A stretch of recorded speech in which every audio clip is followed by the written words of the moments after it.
not let you down. You will be very, very impressed, I hope. President Trump, you promised to never let me down. But now you've let yourself and America down. Thank you so much for delineating that I'm not with you, a sinking, burning ship. The left attacks me and says, oh, you admit he was bad the whole time. You made a mistake. No, we got a lot of good done with him. I'm proud of the fact I went through hell to support Trump. But I have integrity, and I will now stand against this new Trump, who by the day becomes more demonic, more twisted, and more sick. Heartbreaking. Yesterday, Donald Trump, alas, signed the divorce papers between himself and conservative media figures. You know, the ones that helped get him elected, folks like Alex Jones and Megyn Kelly and Tucker Carlson. And as much as Trump wanted this to hurt him, apparently they're doing just fine. And they have no problem with what he's doing. They're going, hey, we'll actually see you later. So, Cenk, what is your reaction to this out of the gate? Yeah, this has gone thermonuclear. I mean, Elliott's going to show you Candace Owens, Marjorie Taylor Greene, Tim Pool, showed you Benny Johnson earlier. I mean, Trump is taking on the entire right-wing broadcasting industry that's online at least. And so let's hear the facts of the death match, and then we'll talk about who's going to win.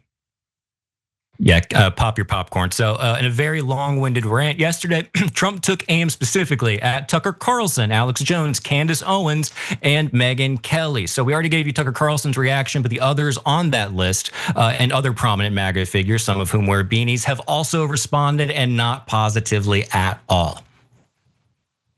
So Candace Owens posted on X, "It may be time to put grandpa up in a home." Uh-oh. Now, Alex Jones seemed to be a bit more heartbroken, but was more so sad at the nosedive Trump has taken. It seems to be a common theme in MAGA right now, especially since the start of his second term. Well, President Trump came out on Truth Social and attacked myself and all the original MAGA supporters today.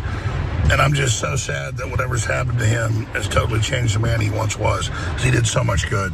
I supported the old Trump that got so many good things done. But at the end of the day, I just feel sorry for him and pray that God touch his heart and soul and free him from the demonic influences that he's under. Was I somewhat naive? Did I defend Trump too long? He did so much good? Yeah, I did. Are people that said I defended him too long, are they right? Yeah, it looks like they are. Fine, to a victory lap. But I did it from a place of believing he was the lesser of two evils. And I guess at the end of the day, justice be done may the heavens fall. There's no such thing as lesser of two evils. So I took the establishment attacking him as the sign I should support him. I took myself being attacked for supporting him as a sign I should support him. And now it's certainly clear that this new Donald Trump is somebody we should support, and I'm not. So I'm energetically opposing him. I'm calling for the 25th Amendment if he continues to call for nuclear war and genocide. I think there's a lesser of two evils. I do think that still exists. Now, Megyn Kelly, who is also named in Trump's Truth Social post, hasn't responded publicly yet, but this post didn't just affect those who were named. A lot of folks didn't like it. The headquarters X account posted multiple screenshots from Trump's followers on Truth Social, and they were not having it. What? You're way out of line here. Most of these people, especially Alex Jones, have been your day ones. You need to step back and take a good hard look at who's whispering in your ear. Get back to America first. Personally put up years of abuse. And then you have Trump just going against everyone that fought for him to win. Sleepy says, clearly you're insane. Time to resign, Donald, or face the 25th. You're mentally and emotionally unfit to be POTUS. Could have told you that. Quirkham says, Trumpy is mad that the people who believed and spread his campaign lies don't believe him anymore. What a deranged lunatic. And the gray area says, so we can only listen to Mark Levin for news. These people helped get you elected. You are actively alienating your base every day. This is sad. And finally, the pot calling the kettle black, hilarious, sounds like a fifth grader. Donald Trump is a loser. Everybody knows it. Total psychopath, low IQ, the lowest. Everyone knows it. I actually do agree with all that. He's so insecure, he has to battle, belittle his critics. What an embarrassment to the United States. Someone get this man on meds immediately. So while she wasn't named in the post, former Representative Marjorie Taylor Greene, who has become another recent enemy of Trump, wrote, President Trump has gone mad as he wages war against Iran, a broken campaign promise. I fought alongside Tucker Carlson, Megyn Kelly, Candace Owens, and Alex Jones to help get Trump elected. And now he goes off on a rambling rant attacking all of us in one post. We never changed. Trump did. America first. Gee, I do wonder why he changed. But probably one of the more shocking reactions was from none other than Tim Pool.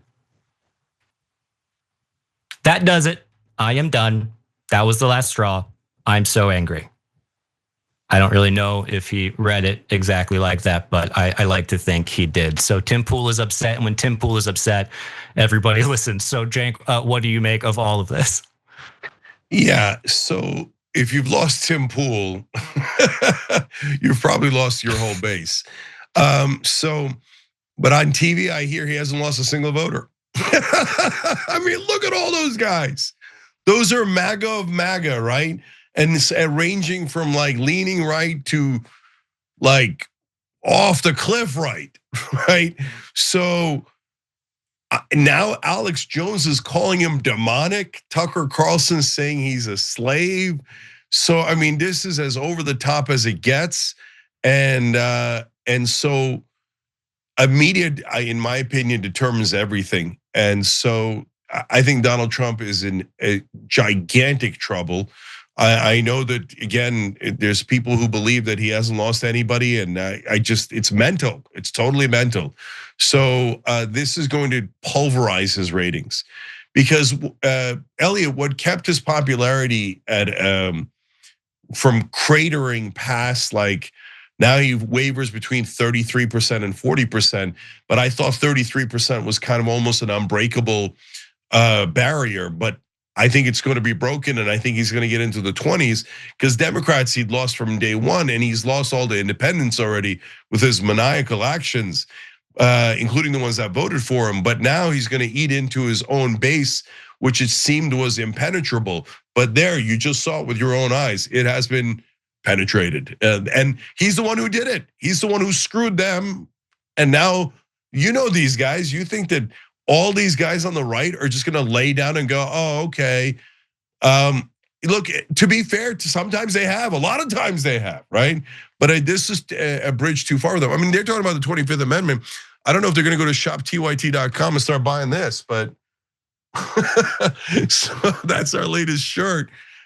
Maybe we'll get Republicans going to shoptyt.com more than Democrats now. But my God, his top broadcasters are saying Trump should get the 25th Amendment. This is as big a civil war within a party as I have ever seen.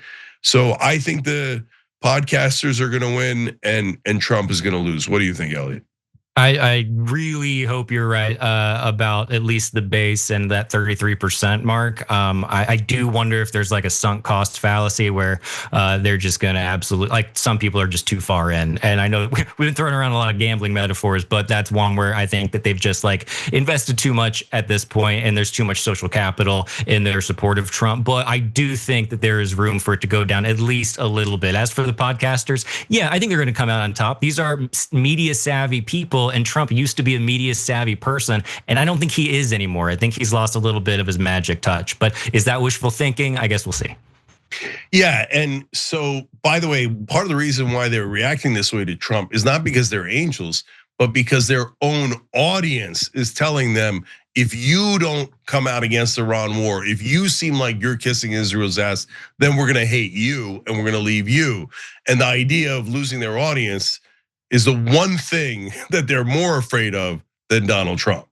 So, all right, Battle Royale. We're all gonna see with our own eyes who's gonna win soon enough. Don't forget, Noble Mobile saving you a ton of money. So a lot of people are signing up now and beginning to realize, what the hell, why am I paying so much to Verizon and AT&T? So your bill's only $50 a month, but it can actually be less because they give you money back if you don't use your data. So if you're paying more than $50, there's no reason to not switch. It's crazy not to switch, because same phone, same number, same contacts, literally nothing changes. TYT.com/switch, TYT.com/switch. All right, we'll be right back. Every time you ring the bell below, an angel gets his wings. Totally not true, but it does keep you updated on our live shows.